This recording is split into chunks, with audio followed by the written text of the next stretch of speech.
Alright, so this is a new project. I just got back from picking it up.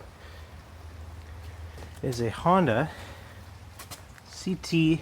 I don't know if you can see there, it says 105cc. It was advertised as a 90, so that's a plus for me. Don't know if it runs. And you can see someone's put a quickie paint job on it. So I'm gonna clean that up, try and get it running first. It's got the high-low range gearbox. I don't know what year it is. I was doing some research, I estimate it's 76 or later because it's got black wheel hubs. But what I like about this bike is, apart from the key, it appears to be all there. And my purpose in buying this bike is to have something cheap to insure, cheap to fuel, to ride to and from work. Because that DR350, not only is it a bit of a pig on fuel, it is not the cheapest thing in the world to insure.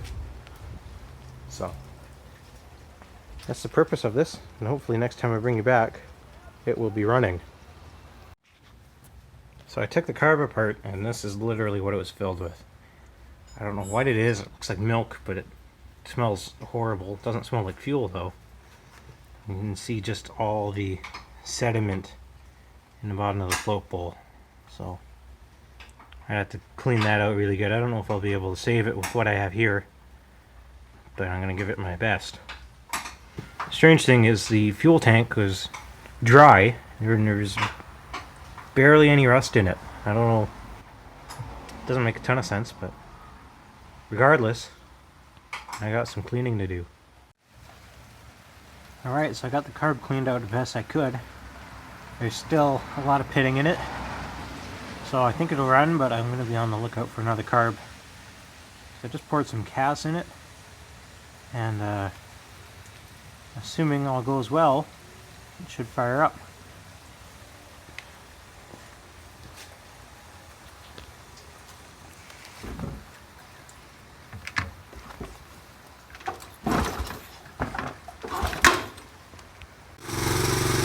Okay, so I couldn't do that one-handed, but it's running now. It won't run without the choke, but choke on, it's nice and quiet, smooth.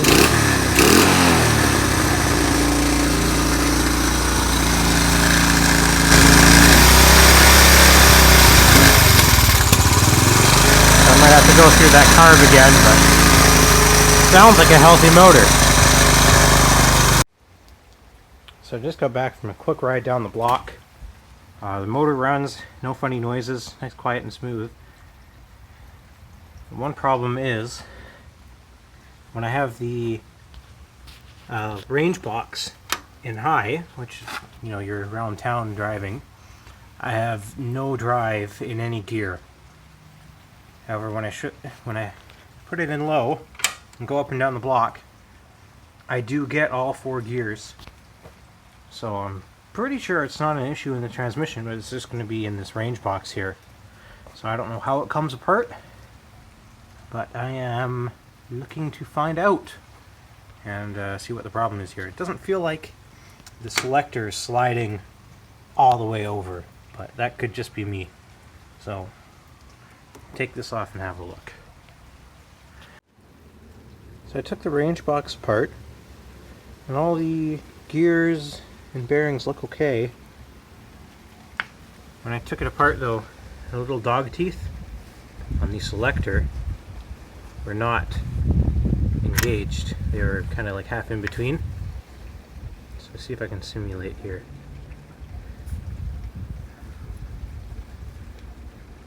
So they're kind of like halfway in between there, and then not fully going in. So I guess maybe it sticks and you have to kind of, I don't know, rock the bike back and forth with all the gears in. I'm not totally sure, but if you rock, surely if you rock it, it will fall into place. But I can't see anything wrong with it, so I'm assuming it'll be okay. I'm going to put it back together and give it a try. So I just got back from the run with fixing the transfer box. Yeah, I got high range now. I think the transmission's a little bit sticky. I'm going to change the oil and hopefully that frees up on its own. It might need an auto clutch adjustment too. Feels like it does, but probably not going to work too much on this one for now. As with the case with a lot of small displacement bikes in my area, British Columbia. Title's missing, so there's a process to get the title back. It's not hard or particularly expensive, it's just time consuming. I have entered the VIN on the RCMP website to make sure it's not stolen. It came up clean. So it's just a matter of getting a letter, getting it notarized, sending it to ICBC, then they have to see who the last registered owner was, blah blah blah blah blah. I've done it before, but I don't want to put any more money into this until I have a title in hand. Because for all I know, I might have to take all these parts and put it in another frame with a title. But regardless, we got a good healthy motor. And I'm assuming, just the way the motor sounds, that 7900 is original and not 17900. So, thanks for watching. Expect this one back. And I hope you enjoyed.